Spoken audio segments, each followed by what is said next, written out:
Iteration is how you get good at things and create good things, because your first iteration is bad. First drafts are bad, usually, in my experience. My name is Jeremy Gage, and welcome to the Draw Your Dice podcast. This is an educational show involving all things tabletop role-playing industry. Listen alongside me as we hear from creators, entrepreneurs, and supporters about their personal best practices, principles, and philosophies. I encourage anyone from the budding game designer to a seasoned publisher and everyone in between to sit down with us and enjoy today's episode. Hello, everyone. Thank you for coming to the Draw Your Dice podcast. My name is Jeremy Gage, as you heard in the intro. But as always, the show is never about me. It is about who I have brought to you today. And who I have brought to you today is maybe self-proclaimed number one fan of the show. I don't know. They've been binging it since they found it in the course of a couple months. They are a LARP designer. They are a game designer or a tabletop game designer, because those things should be separate but also inclusive. Anyways, let's welcome to the show Eric Faber. And the crowd goes wild. Hello, Jeremy. Hello, Eric. Thank you for being here today. Thanks for having me. This is an honor. Oh God. A dream of mine I've had for a month and a half. Yes, I saw the tweet. This. Ever since I saw the tweet of "Get me on there," I said we're gonna get Eric on there. Goes to show I read the tweets. I'm tweet at the show. If you're a game designer listening to this podcast and you want to be on it, just tweet at Jeremy, because you can't ignore it. Eric, would you give a brief introduction of who you are and how you present yourself to the internet for folks who may not be aware of who you are? Yeah, my name is Eric Faber. I'm a game designer from way up north, up on Lake Superior. I'm at Airborne Ham on Twitter and airborneham.itch.io on itch. You can find my games there. I'm got a couple of games on itch these days. I've been making board games and stuff and tabletop RPGs now. Woo! So many things. As an additional icebreaker for the show per every episode, Eric, would you also just give a brief lineage of your experience in the tabletop space, sort of like what was the first game that got you into the hobby, and then what was maybe the first sort of experience that got you to start designing games as well? Yeah, so my first tabletop role-playing game was, I guess, also the first game I designed. Sort of. Ooh. In seventh grade in study hall, my friends and I were playing, I forget who, somebody brought it. It was basically, you had a map that was hand drawn of a fantasy landscape. I think Oblivion was big at the time. And somebody's older sibling had played D&D, and they found out about that and brought roll a d6 and we find out what happens. One person's the GM, but we didn't call it that. And you just sort of told a story. We didn't have stats or anything. We had a piece of paper with all of your inventory that you picked up along the way. And we just sort of took turns, free flow, GM character storytelling in a seventh grader's version of Oblivion. And we played that for years in study halls through 7th and 8th grade and into high school. I still have, I ended up making like massive maps that I hand drew with each individual tree drawn in pencil of these huge maps that I made. And I still have them in a folder somewhere. I found them when I moved. And it was roll a d6, and 6s are good and 1s are bad. And that was the game we played. And I just GM'd that for 3 years in my formative years. Before, in high school, we kind of stumbled into actual Dungeons and Dragons and the 8-hour-long basement sessions with Mountain Dew and 2 combats. And it wasn't really until just as my senior year of high school, there was a guy at my local game shop who wrote his own game called Cityscape. It was a cyberpunk game, and it was basically a D&D clone also, but it was got a bunch of unique tech in it, and he kind of introduced me to the idea of like, yeah, you can just make your own games. And so we played that for a while, and I ended up taking that D20 class system and making my own like 1920s mobster game out of it that never got past just classes and stats and abilities, but that I put a lot of work into over the summer one year. And then I found, as I was going to college, I found World of Darkness, like just the core World of Darkness book. And that sort of opened me up to the fact that there are published games out there that are like not just fantasy, because I'm pretty over fantasy. So I've played World of Darkness and I played Savage Worlds, and when I came back from college and stayed in my hometown again, I got a new group together. I got of some of my old friends that were still in the area, and we started doing weekly RPG nights. That was probably about 6 years ago. Every Wednesday night we meet and we play an RPG, and our goal was basically we're going to play not D&D. And we have done that successfully since. I think I've played Dungeons & Dragons 5th edition twice since high school, or since it got that released. And yeah, and then that group of people, I met the people who were running Haunted Mansion, the LARP that I ended up stumbling into running for 3 years. They were running Haunted Mansion at the local college, which was basically just a building was taken over by students playing a hidden role game with goals. And when that generation of kids graduated, it stopped happening, and we kind of took it out of the college and into our local town. And I ran that for 3 years. And I dabbled in board game design, but that's a nightmare to get into. That is a very big barrier of entry. And then I've been working on tabletop RPGs and other games on the side. But yeah, Haunted Mansion for the past 3 years until COVID happened 2 years ago, and then we stopped. And good. I haven't done much for the past couple of years. That was long and rambly, but yeah, that's my origin story, I guess. I love it. It's a great origin story. I love that your first game was a home brewed game, which is great.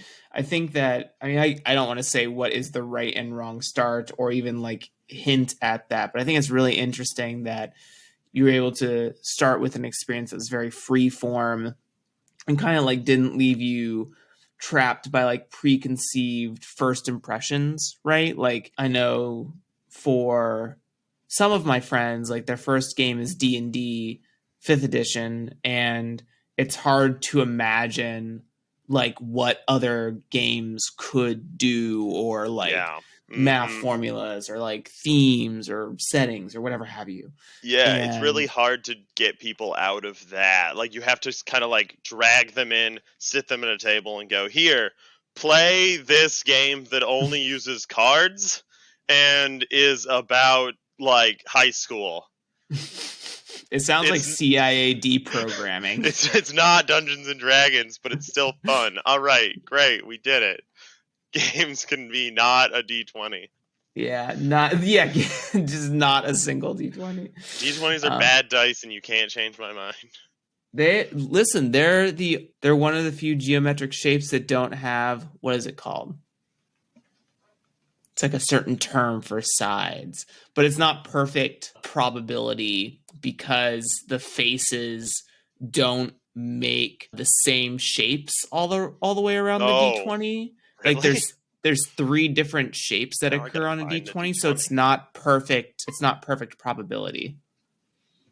It's like 2 or 3 different combinations of faces make up different shapes. Weird. Yeah. Where on like other dice, the shape of the faces are all the same, like for D4 all the way up to D12. But yeah, D20s are just dumb. There's a really cool like probability dice video out there from like 12 years ago that I watched about like probability dice math, and Go check that out if you want to know what the fuck I'm talking about, because I can't explain it properly. But I just know that D20 is not perfect. It's not the best probability dice. But yeah, I realized like in my early 20s when I started playing games that weren't D&D that like, oh yeah, I started playing games that were roll a d6 and we kind of vibe it out. That's my first game, and so I was never really happy with D&D and the kind of forced structure that Mm-hmm. it kind of baked you into. So like games I've enjoyed and made sense are way more loosey goosey. Mm-hmm. I don't Mm-hmm. know if OSR I don't know what OSR means, but I think I OSR seems like my vibe. We played Morkborg for the first time a few weeks ago, and that was Yay! like my jam because you just sort of like, I don't know, roll dice. Yeah, figure it out, The Chief. damage happens. The GM says stuff. Like that's the kind of game that I thrive in. I don't want to have Mm-hmm. to reference the rule book that much. Yeah, Shadowrun, as much as the game is cool, it is a lot. It's too much.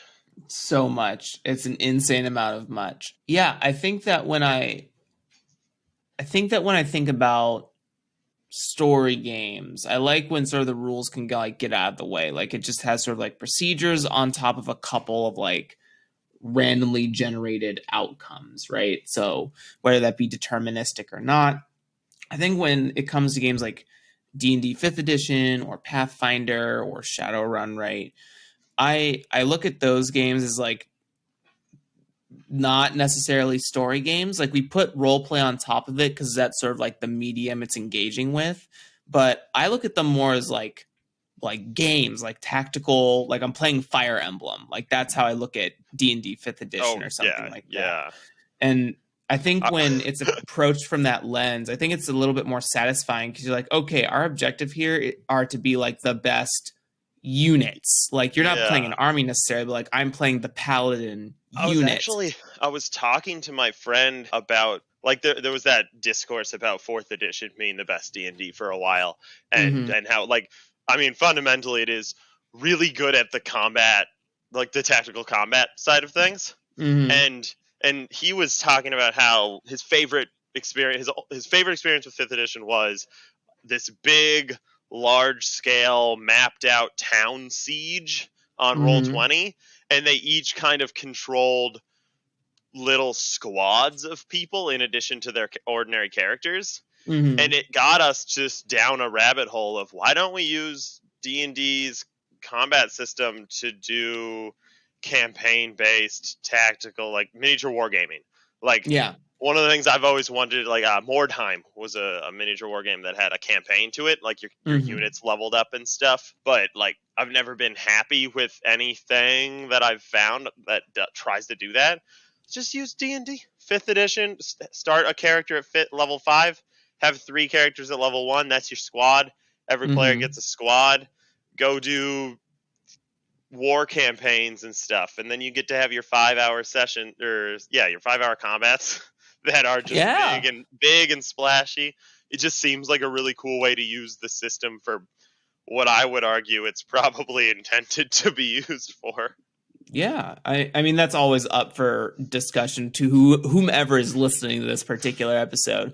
But it, the other like a couple weeks ago, me and my partner were playing a game of chess, and I was just thinking, like, you know what? Like, you could put a war story on top of chess. Like, you could say something like, oh, these 3 pawns, like, the narrative is that they're waiting in, like, trench or something like that with spears. And when the knight comes over, there's another, like, pawn that's protecting Uh, all the other pawns, and like it's this moment of like the knight fell down in the trench and like was ambushed essentially, or like the positioning of your queen, like she's been plotting the whole time to like take out the cleric or bishop, right? It's like she keeps maneuvering herself in the court or whatever, and then boom, strikes and uh, takes the bishop, right? Like I I think it's really like the like imagery of like the pawns and soul and knights being like the battlefield, but the yeah, queen and the bishops being like diplomatic warfare. Oh, that's yeah. really cool. There's something there. There's juice there, baby. Hashtag Juice Nation.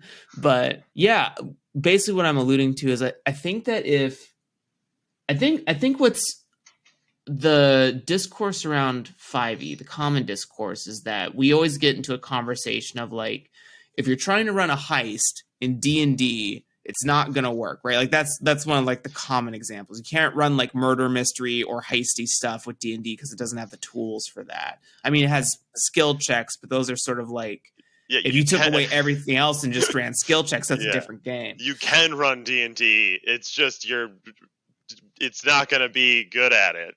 Yeah.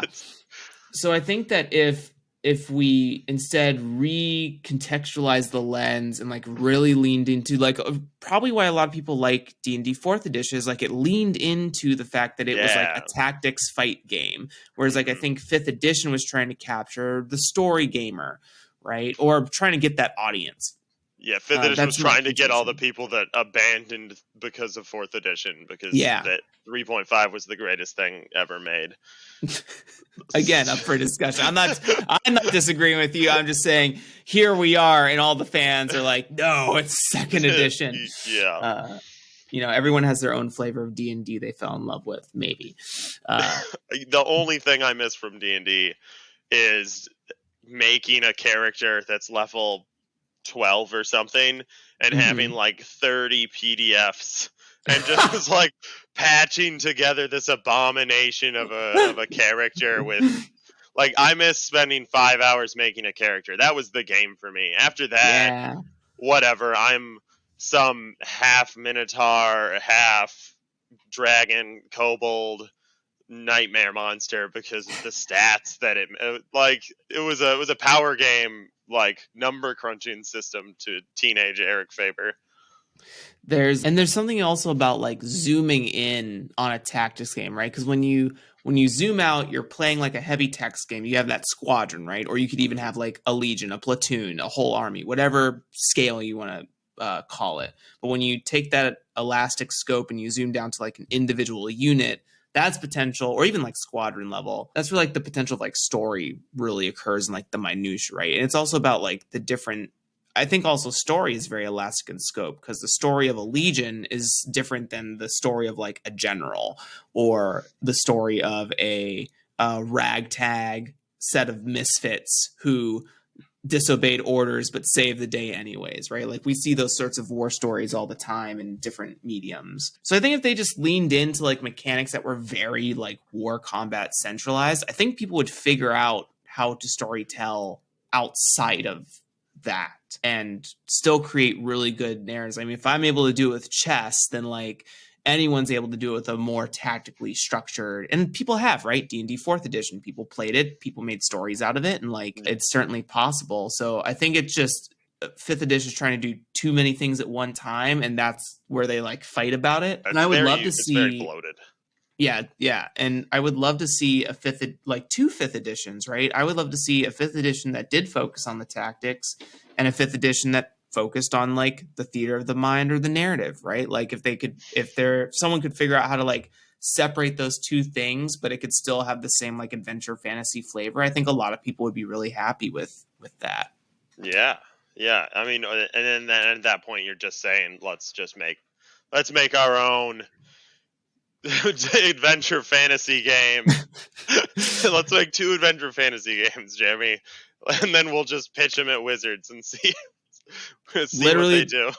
That's what I mean. Ultimately, that's what Umbral Dive and Astral Journey are. But one day those will come. But anyways, that's not about me. But yeah, I think there's some really interesting. The other piece of sort of your lineage I want to touch on is that you started running Haunted Mansion, but you've done a lot of different styles of LARPs in different, are they called conventions? Am I using the right term? Like thinking about Dystopia Rising and stuff like that. Yeah, so we have, and there's DR. I forgot to mention that. Yeah, so they're different. Dystopia Rising is a like large scale LARP event it's a national LARP. There are branches across the country. If you're on the East Coast, there's probably a branch within a couple hours of you, if not closer. If you're in the Midwest, it's a drive to your closest Dystopia Rising branch. I would be a bad ambassador if I didn't say you should go check it out. You can find your local branch on Dystopia Rising's website. It's probably dystopiarisinglarp.com or something like that. But the each branch is run by an independent, like the owner, the director of that game. So they all have different vibes, and I've never been outside of Wisconsin's game ever. But you can take your characters to all the different ones. It's like a huge grand scale. Your character levels up, or you get XP and you buy skills, and it's got a big economy. It's kind of like an MMO, but a LARP, which is wildly different from Haunted Mansion, which is what we were running in the cultural center in my town. That was like 3 hours of we designed a new game from the ground up every month using a basic framework. And that was more of like, sometimes it was hidden roles and there was like backstabbing, and sometimes there was like different tasks you had to achieve. The theme would change every month. The mechanics we would overhaul the mechanics and iterate. It was constant iteration. Haunted Mansion is definitely where the bulk of my game design experience comes from, because over the course of 3 years, I designed 35 games of Haunted Mansion. Whoa. Something like that. It was a lot. We did a lot of Haunted Mansion. And yeah, so like, what's an example that I can use? One game, what's a game I'm really proud of? Battle Pets is the game that I should talk about. So we've been running Haunted Mansion for years, and at one point somebody mentioned make Pokemon the Haunted Mansion game. And the Haunted Mansion at its core is just, you put anywhere from 15 to 30 people in a building. Preferably your building is 3 floors with staircases on either sides and an elevator. We happened to go from one building that was like that at the college to another building that had a very similar layout, so it worked out great. So you have multiple ways to go up and down between the floors, multiple like rooms, so you can do like secret interactions and dealings. You can cordon off different mechanics and different locations. So, and then players would get a role that we wrote with sometimes a name, sometimes a descriptor, a role, which is a little bio, a little backstory for you to go off of, and then goals. Your primary goal, which is the thing you need to do to win, and your secondary goal, which is something else to do to have fun. And then we would, as game runners, we would play the NPCs and run the game and make sure people are doing stuff. But it was all very player driven. Like, we go solve these puzzles, and you go and have to go interact with the game. We can't really make people have fun at Haunted Mansion. We can just provide you the avenue to do it. And it was all free, and we were just volunteering hundreds of hours of our time. But yeah, Haunted Mansion, we would design it from the ground up every month, and like Battle Pets was me going, I bet I could make Pokemon work. and so like, we found a way. It wasn't our best game, but it was really good example of like, how do me and my design partner Matt would sit down and be like, how do you make players that are Pokemon have fun? Like, how do you make somebody who is a monster that has to follow directions of the trainer get to have agency and fun? And so we had to like you give yourself design constraints like that, and you have to go, okay, well, what if you could be a wild pet or a trained pet, and you can choose whether you want to be wild or captured, and you can go between those two. Or you can be just a trainer with a pet, or you can be a solo trainer. And like, your mechanics of the game operated completely differently based on like what category of trainer or pet you were in, whether you were a duo or whether you were alone. And so we did a lot of wild, weird mechanics with just like, okay, this is the assumption, this is the gimmick, this is the genre. We did a Five Nights at Freddy's game called 3 Nights at Ted, where one of our designers dressed up as a giant animatronic teddy bear and tried to kill people. Yeah, so Haunted Mansion was definitely a lesson in iteration and just giving yourself constraints and try to figure out how to make it work. And then figuring out how to make sure people were still having fun. Like if Haunted Mansion, you could die. Like there were knives and Nerf guns, little foam knives and Nerf guns, and people could die. So you had to figure out how to make sure when you died, you still got to engage and play the game. Right. So like, if you die, you went down to our NPC monster camp where we would suit you up and run you out as NPCs, monsters, whatever, to help engage the other players that are still alive. And so some people liked that more. That's a thing we took kind of from Dystopia Rising, because you have to spend 4 hours of your weekend as an NPC at DR, just because otherwise you don't have zombies in the zombie game. Right. If you don't have people volunteering. And some people just love that way more than playing. So I don't know, I'm rambling at this point, but not at all. I think that answered a question. Yeah, it's fascinating. I mean, you've listened to the show, but there was a point in time where me and my siblings would pretend to be Pokemon and Pokemon trainers for a very long time. Probably up until, I think, until we were about 14 or so, 14 or 15 maybe. When did I live in that house? Yeah, probably about 14. And, 2 of us would be the trainer, 2 of us would be the Pokemon. I'd yell flamethrower, and one of my siblings would roar, and there would be a flamethrower that's coming out the mouth. You know what I mean? Or hands. We gamified that. We had little foam basketballs and little foam soccer balls that were your various Pokemon attacks and Pokeballs to capture Pokemon. And we had arenas that were this is the gym, this is where you're allowed to battle. And then we had just adults. This is a game where some people from DR and one of my friend's dad, who's 50 or whatever, came to visit, and he LARPs. He played vampire and stuff, so he came to Haunted Mansion to see what we were doing, and it happened to be battle pets. And so we just had these grown adult people dressed as Pokemon and trainers, kind of dancing around, chucking foam balls at each other. And that is peak. There's pictures of it up on our website from Haunted Mansion. It is quality. That's what I live for. I want to make people do absurd things for the sake of games.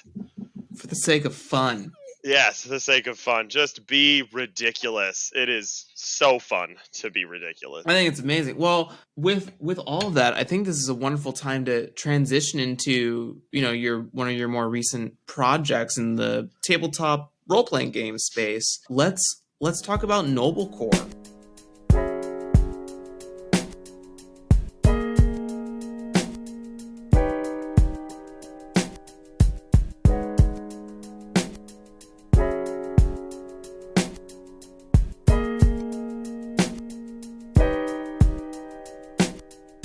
Topic of be ridiculous.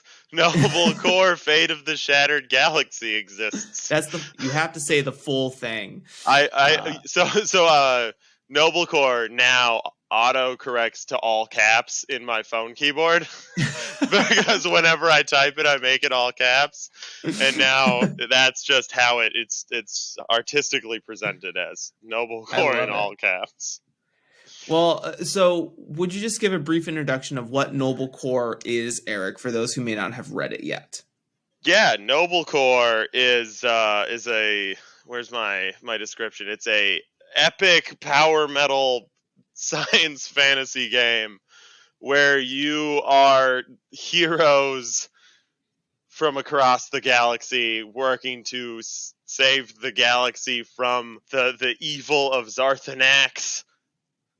It is a super lightweight little game that I just fever dreamed into existence because I'd been thinking about doing something. I spent a good part of 2020 listening to just Glory Hammer. It was the top of my Spotify Wrapped for 2020 because I was just depressed and didn't have anything to do after COVID stopped us from running Haunted Mansion, and I hosted trivia weekly. I went from being very busy to having absolutely nothing to do. So, 2020 was a bad year for everyone. I listened to Noblecore to get energy and be psyched. Or I listened to Gloryhammer. And I always had this idea of making a game or running a game that was kind of in that surreal, absurd, over the top science fantasy setting Mm-hmm. with like legendary enchanted jetpacks and just super silly stuff that is self-aware of how silly it is, but not like inherently comedic. And so I started listening to this podcast and went, wow, you can just write games and put them on itch. That's great. I'm gonna just do that. And I wrote this game in like 2 days. And it's great. It slaps. It is. It's got a Aw. lot of it bleeds juice. It just bleeds energy. Yes, I totally agree. One of the first things that really got me about Noblecore is sort of like the presentation of the reference document coming from the Noblecore protocol computer. I think that's amazing.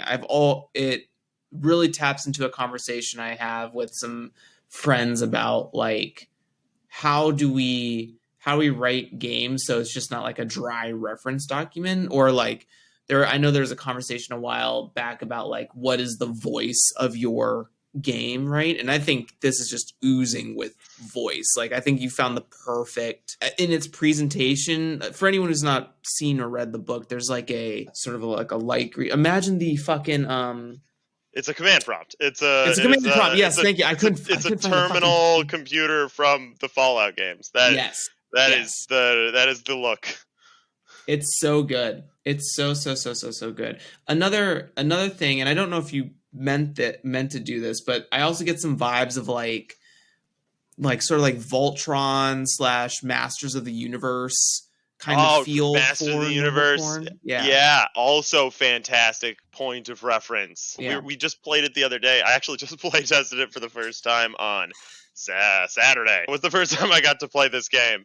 And Kung Fury, if you've seen that movie, that it's a lot of that energy. One of my friends played basically a Hackerman from the Kung Nice. Fury with like the Nintendo Power Gloves as their relic. Yeah, it's a lot of that, and like it does. I don't know what else to say other than like it just you're encouraged to make it like make stuff very specific and not Hmm. necessarily grounded at all. Like it's got a lot of vibe.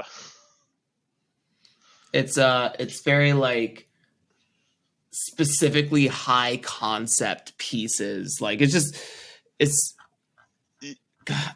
And so you were talking about how there was a sort of fever dream, but what was like the sparking idea for this? Was it the music that was sort of like putting you in the space? Did you watch something? Like, how did this come into the fever dream mode? Yeah, so 2020 I listened to a lot of Gloryhammer. I got super into just Gloryhammer because I love that people dress up as characters in a absurd like sci-fi science fantasy setting and sing about it. Like they have a song called The Legendary Enchanted Jetpack. And that is great. That is so good. That is not, I unironically adore the energy and passion that like the epic power metal bands put into that aesthetic Hmm. because it like they obviously are taking it seriously and care and put it work into it, but they're self-aware. They know it's ridiculous. They're Yeah. dressed in fantasy armor. It's called the Legendary Enchanted Jetpack. It's silly, but it's like silly with intent and Hmm. like without being satirical, I guess.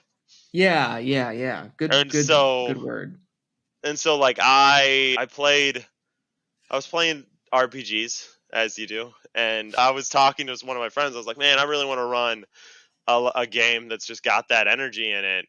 And so it was just in the back of my mind for a while the setting and wanting to run a game like that. And then yeah, I always just had that in the back of my head. I listened to a lot of Glory Hammer still. I put together a playlist of more bands also. And then I was just working on I just like made a document and kind of just wrote it. Like it stemmed from mechanically, it stemmed from a few different projects that I've been working on and off of over the past couple of years. My friend Quinn, who I would like to get to do like some layout and art for this game because they are incredible at that stuff. They did all the design for Haunted Mansion art, and they were introduced. They designed a game that was used a lot of mechanics. This kind of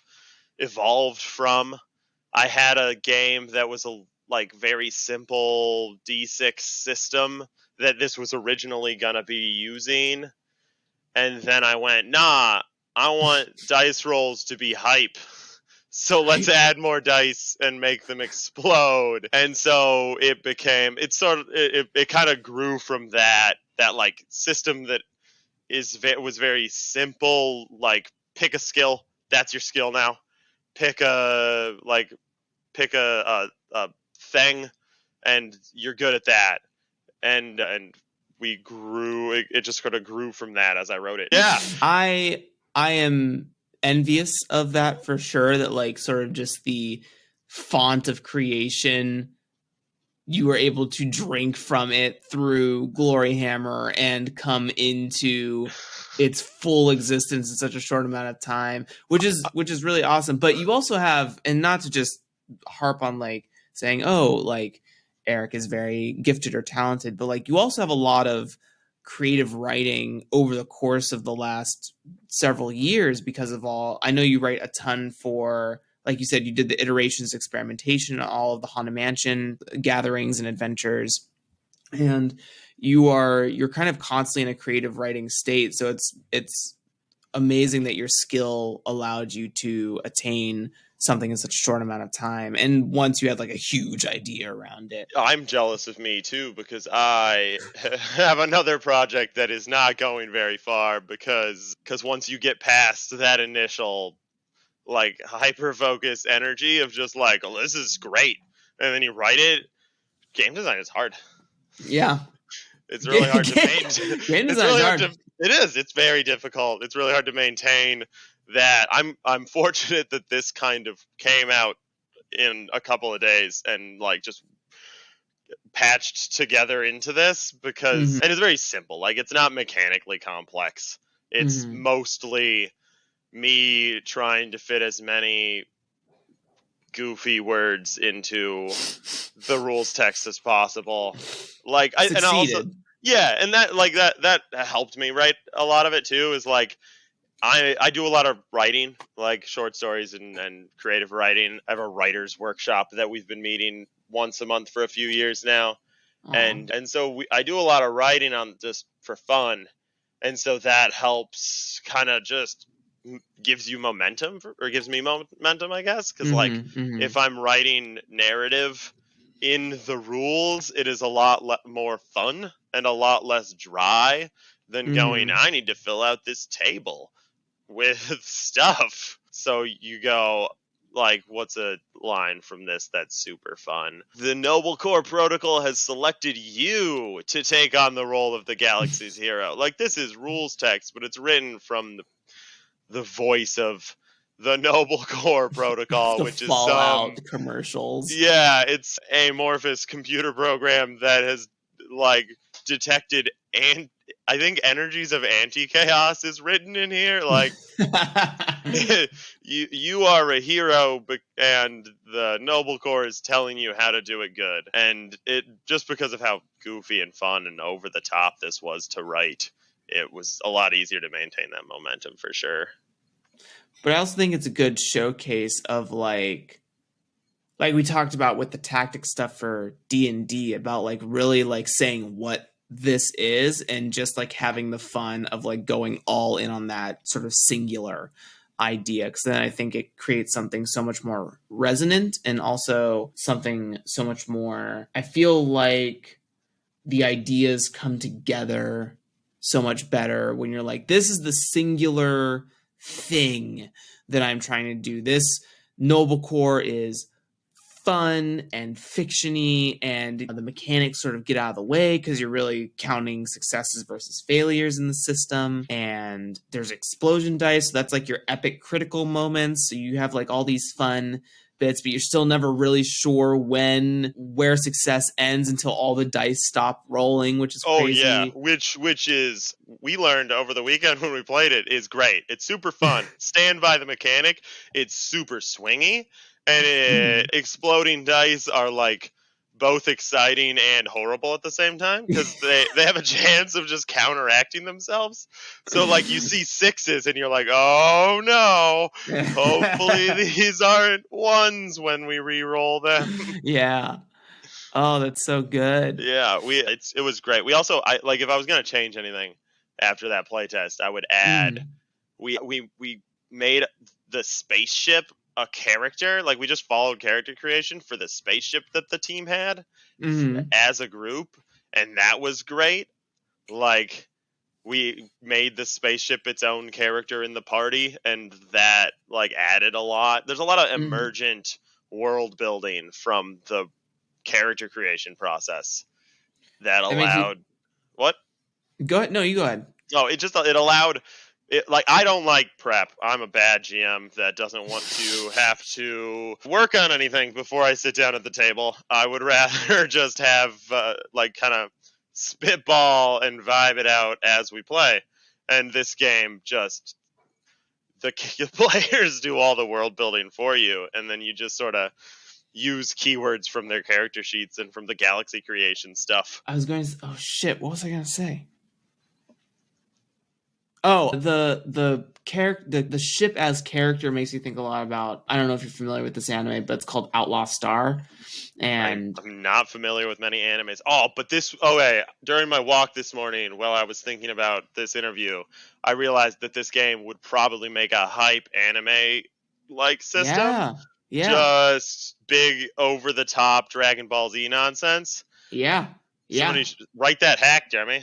Hack the game. The shonen, the Noblecore shonen core. There you go, shonen core. Do it. But in Outlaw Star, the ship has sort of like a personality to it. It's an AI, and the ship fights like it has humanoid arms that detach from it. They're called grappler arms, and heck yeah, they hold. It's so funny because the idea is that like you have star fighting combat where it's basically ships sumo wrestling each other, and like it's, you could have a ship that has lasers, but instead you have a ship that has grappler arms and pulls out its own small SMG and like a Bowie knife. Hell yeah, I love it. That's so fucking cool. In space. Oh, that is ridiculous. That's the kind of dumb stuff I love. Like our spaceship. I've got the note cards right here. So its title was The Last Organic Ship. And so we just extrapolated that to mean it was like, it's a parasitic species that overtake other vessels and makes them into spaceships. And so it was just this like bulbous mass of flesh in space. And its weapon had a giant space trebuchet.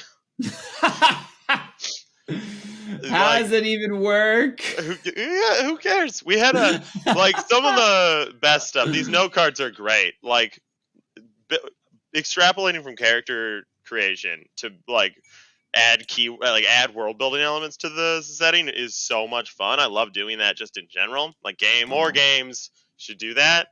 But we had like one of the characters was a whole school of space fish. We had just some really silly stuff. Fire breathing space unicorns is written down somewhere. But also amazing. Yeah, it's great. I love it. Anyway. Yeah, spaceships as a character. I think that's a part of space nautical fiction is like the ship is a character. It's a thing in Firefly also. Yeah. It's Yeah. like, well, the ship is a character. So, and it mechanically adds a lot to the game. So, I love it. Again, iteration upon iteration in a fast, rapid environment. It's pretty good. it's good. Iteration is how you get good at things and create good things, because your first How iteration you is get bad. good. Yeah. First drafts are bad usually, in my Yeah. experience.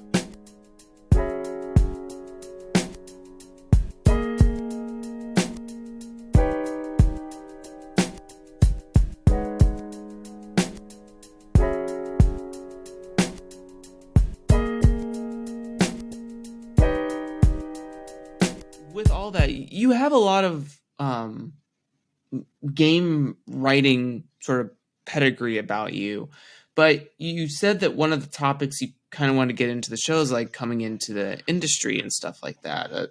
I assume meaning the tabletop role-playing game space.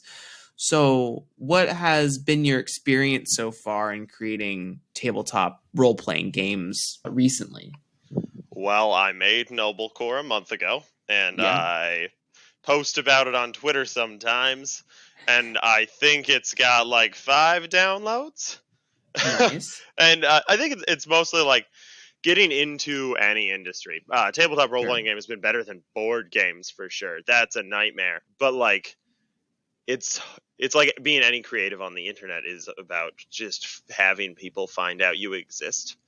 And Mhm. the tabletop RPG community online has been way better about that than most stuff, because there's just like people constantly talking. I think game designers like talking about games a lot, so they tend to want to talk to you about that, and they tend to want to share cool things they find about that. I don't know. You are working on games, Jeremy, and Yes. and you've been doing this podcast for what, like a year? Yeah, the anniversary is coming up in like 2 weeks or something like that, per the recording of this episode. Yeah, how is your journey through the tabletop RPG industry going? Having not you're a pillar of the community now, or a pillar of a community at least. I'm gonna throw up from blushing. Thanks for turning the question back on me. It's been a treat to meet a ton of people, and I think something I've discovered about myself in my want to be a game designer is that I think it's the same sort of concepts we have about the supply and demand of game masters for games, right? Tons of players, not a lot of game masters. So it's hard to like facilitate games. It's hard to like get someone who's going to read your book front to back and figure out how to get people engaged and parse out the information of your system. You know, often on this show, I accredit people to being like hardware computers, and games are software, and not every software works with every operating system, and not every computer speaks well to the other computers sometimes. And so I guess what this is all sort of circling is that I started this show to become a game designer. Like, I wanted to learn from a bunch of people and get their insights so that I wouldn't have to go to college for like game theory or some bullshit like that. And I guess not that game theory college is bad. Sorry for anyone I may have offended with that. I don't mean it to be offensive, but like, I can't afford to go back to college, right? And I also can't afford to go back to college for like 4 years. And I also think there's something very valuable in mentorship. So I just make every guest my mentor, essentially. And what I've come to discover is that I think there are so many game authors out there, and game authors more support staff members. So support staff members in this case are the GMs that have a high demand for, publishers, editors, press, mother effing visual layout, artists, illustrators, There's printers. a lot of stuff outside of the game design process that Right. yeah. That needs some attention. And I think as this show continues to evolve into sort of like looking at the business of game design, it's also about like learning about how to build a business out of being a game author or any of those support members, and how to connect with people and network and communicate and project manage. God, project management is a fucking huge one. And that doesn't even cover like the actual play spectrum of the industry, where that is also press content for your game with actors, the GMs in those games, directors of those projects, all the asset builders, graphic designers, Yeah, the it's a stream lot. engineers, right? Like there's a lot of hands that go into the success of a game. I mean, I would like to attribute D&D's success in the media that has it, right? Like Stranger Things was a really big stepping stone for them in terms of its ratings and how it connected to those elements. There have been many other cartoons that have been using like a classic dungeon. Like I remember there's an episode in the newer Voltron animated series where they have like a whole D&D episode, and that's part of its success, is that it gets kind of drip fed into a lot of different nerd culture phenomenon, and even some like non nerd culture stuff. And so I think that a lot more indie games would be a little bit more successful. That's not necessarily true. I think that part of the thing that we're missing is just like the support. Like I think there's a bigger community that could come together in terms of the game design culture, and not just like tabletop games, but even like board games, LARPs, video games. I mean, video games get a huge amount of coverage with like let's plays and stuff, right? So Yeah, Twitch streaming. That yeah, huge. alone, Twitch streaming alone. Yeah, has really been like a bolster for the games industry, and showcasing Yeah. like every single like kid or adult or person that wants to become a let's play streamer. They have to buy a game to do Yeah. that, right? Albeit any piracy things, but like you have to buy Darkest Dungeon 2, which is like really big on my YouTube search stuff, and like Fire Emblem, Three Kingdoms, or is that what it's called? I don't remember. Three Hearts, Three Houses. Three Houses, I think, is what it's called. You know, the new Final Fantasy VII remake that came out, a lot of people were streaming and doing stuff on. So, like, that all converts into the business of game design. So I think if there was just like people who were willing to support, but also we have to make sure that we take care of those people that are supporting our games, right? I Right. think something else to consider is that like when people make a game, they budget for the visual layout person, they budget for the artist, they budget for the editor, but no one really like budgets for the press, which is one of like key components for getting your game out there, or actual play people, right? Like not a lot of people are expecting to pay actual play actors to showcase their game, especially when you're trying to do like a marketing campaign for it. So I still think there are some conversations about like how do we ultimately, this is all to say that like I think there is room for people to express themselves in a support manner in games, rather than trying to figure out how to make it in the industry by making a game. And I'm not Right. saying that's overly saturated. I'm just saying like if creative writing is not your thing, but editing is, fucking do that. There's so many indie games that maybe kind of need an editor or someone who's like really good at copywriting and like can bring out the most. I'm not saying that's Noblecore, because Noblecore is great fiction narrative built Hmm. into the rules, but you know, I think there's opportunities in places that aren't the obvious, is basically what I'm alluding to. And that's how it's been for me. I've been discovering that like I don't really like writing mechanics. I like writing fiction, so I like writing settings. I like to make adventures. Like that's my thing. I don't really want to like explore dice math and stuff. Yeah, I couldn't tell you the statistics on these dice in Noblecore. Let me tell you that. Opened up any dice and I spent like a few hours trying to figure out how to code this into that, and I couldn't. So I decided I didn't care. It's Yeah. fun. Yeah, I think that's the part of my approach. Like I like when I found Itch a year ago or whatever, and I went, "Wow, you Mm-hmm. can just put games on the internet. That's cool. That's great." That I like. It felt more approachable than any other creative industry I've engaged with.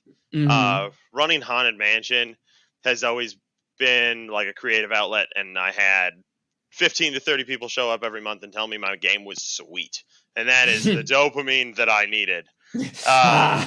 And it's harder to get that with things you post on the internet, and it's hard to get eyes on it because you don't have people showing up to play your game with you. So like itch is a really great tool to get it out there, but then you need to get people to find it.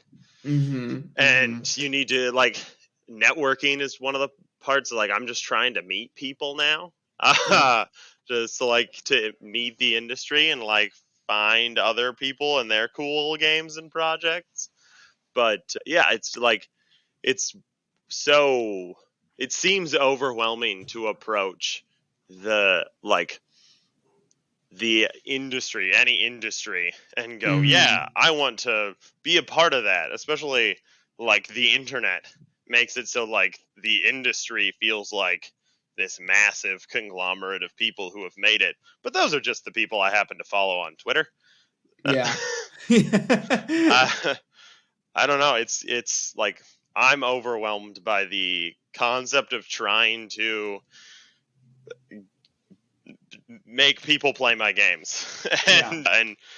and so I like what you're doing here. This is great because it's just like a way to find new games and find new people that make games, and like the Discord for the your DYD Discord has been cool for that.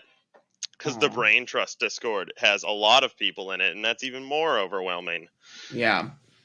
I don't know. I feel like I'm just overwhelmed by the sheer quantity of other people, and I'm Yeah. bad at interacting with people on the internet.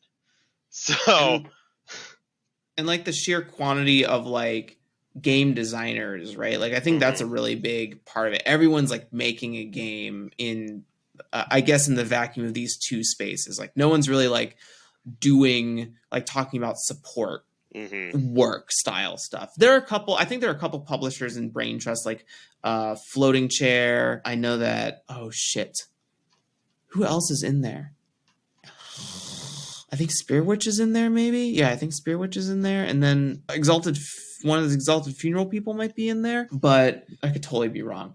But they're all talking about like, hey, these are some mechanics I've been moving about around. That everyone has like a conversation about mechanics, and I've been thinking about like what is play, and then everyone has a conversation about what is play, and these are all very like philosophical questions around the concept of game writing, and I think in tandem with yours and what I was trying to say before, but I lost my way, but here it is like you can be a part of any industry in a lot of different ways that are maybe more suited to your personal strengths when you think about helping the greater community overall, right? If not everyone wants to be an editor for games, then you can be, if that's your jam, you can be an editor for games. I know that's how Vi Huntsman, I'm a Waffle Bunny on Twitter, has gotten into the industry, along with being a little bit of press as well. They have a YouTube channel called Collaborations Without Permission, but they also just do editing. They don't really like write games, but they help support the industry by talking about games they're really interested in and getting work as editor for different projects. And they are in the game industry. They're just not the one writing the game. And I think that's totally okay. And I think that's something to be aware of when you sort of like first come in here and everyone's like, buy my game, check out my game, here's community copies of my game. Or talking about like PBTA mechanics. What does it mean to be a PBTA game? And like, you don't have to, I mean, it's cool if you engage with those things, but like, that doesn't have to be the lens that you work in the industry. And like, I mentioned a ton of jobs before that you could easily do and like get paid for if you wanted to as well. Yeah. And I mean, like part of my experience running Haunted Mansion was organizing a team of 4 people to write that, post social media, like that kind of stuff. But I've always interacted, like that's the other thing coming from LARP. You interact with such a small scale of the world. Like I had my small town of 8,000 people and that was our population to interact with. So we Mm-hmm. didn't really have the ability to go further than that. And like I'm being like you need a team of people to make Yeah. something happen. I mean, you can do it from the ground up by yourself. It's a lot of work. I'm bad at Mm-hmm. art. Visual art is not my forte at all. So but artists cost money. Like it feels like you need a team of people to get together to do something, and I have no experience with that, and seeing all these really talented people doing that on the internet is so cool and so Mm-hmm. daunting for me, at least. Like I just see it, I'm like, yeah, that's cool. I'm gonna go back to running my little game in my house. I mean, I think about when you talk about that, I think about people like Spencer Campbell. I think about Tony Vacinda. I think about all the crew over at Utopia. I think about how Exalted Funeral puts projects together. And just all those people I mentioned are like really good at bringing together Mm-hmm. uh, people around. I mean, Tony Facinda and Marcus with Down We Go, Spencer Campbell with the Slayers Almanac Atlas that's being worked on right now, in addition to all of like the Nova collaborations and Utopia for putting on wonderfully diverse actual plays on the regular. And so many other people that I probably haven't mentioned or don't know are also doing very similar things when they think about how to collaborate on projects. And that's just to like sort of piggyback on what you were saying in terms of like it takes a team to really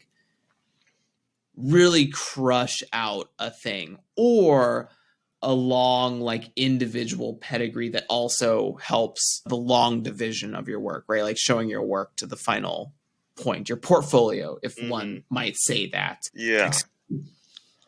My friend Quinn has a publishing company. They started back during quarantine, and they codexborealispublishing.com, I believe, plug, and they're putting together like a zine, a quarterly zine that I have a game coming out in next, probably first quarter next year, I think. That but basically they're just sourcing artists to try to like put a bunch of different stuff into like a niche art zine, and I'm really Mm-hmm. like, that's so cool. I'm really like jealous of the drive to, like, I'm sure if I put my mind to it, my experience with Haunted Mansion and stuff, I'm pretty good at project management and Mm-hmm. running projects. But like, that's so cool to just go, I just want to showcase other people's stuff in this book. And like, I think that kind of work is really cool, and I want to kind of, maybe I'll start looking at more ways to do that kind of thing. Just like Mm-hmm. Mm-hmm. get people together. That's one of the things that I don't know how to do. I'm bad at meeting new people, Jeremy. Well, you've been doing a great job here today and over on the Discord server, so Yeah, maybe you're not the as bad Discord's as been you great. think. Yeah, maybe not. All Well, right. I think that's going to bring us to the top of the show here. Eric, thank you so much for being here today. I really appreciate you taking the time to hang out with me and talk to everyone who's listening. And would you just give a brief outro once again of like who you are, how people can get in touch with you, how people can get Noblecore and stuff like that? All of these links that Eric will be providing will be down below in the show notes for your access. Yeah, I'm Eric Faber. I'm at Airborne Ham on Twitter, Airborne with an E at the end, and airborneham.itch.io. That's where you can get Noblecore. It's $8. And yeah, you can say hi to me so that I don't have to reach out to you, because that's stressful. Aw. Thank you everyone for hanging out with us. I learned a lot from Eric today. I hope you did too. And we'll catch you on the next episode. Say bye to the people, Eric. Bye-bye. Bye.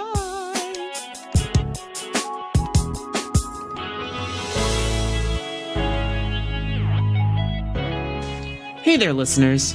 Thank you very much for taking the time to sit down and hang out with Eric and I. We really appreciate it. You can find links and resources below in the show notes for getting in touch with Eric and other content with similar topics.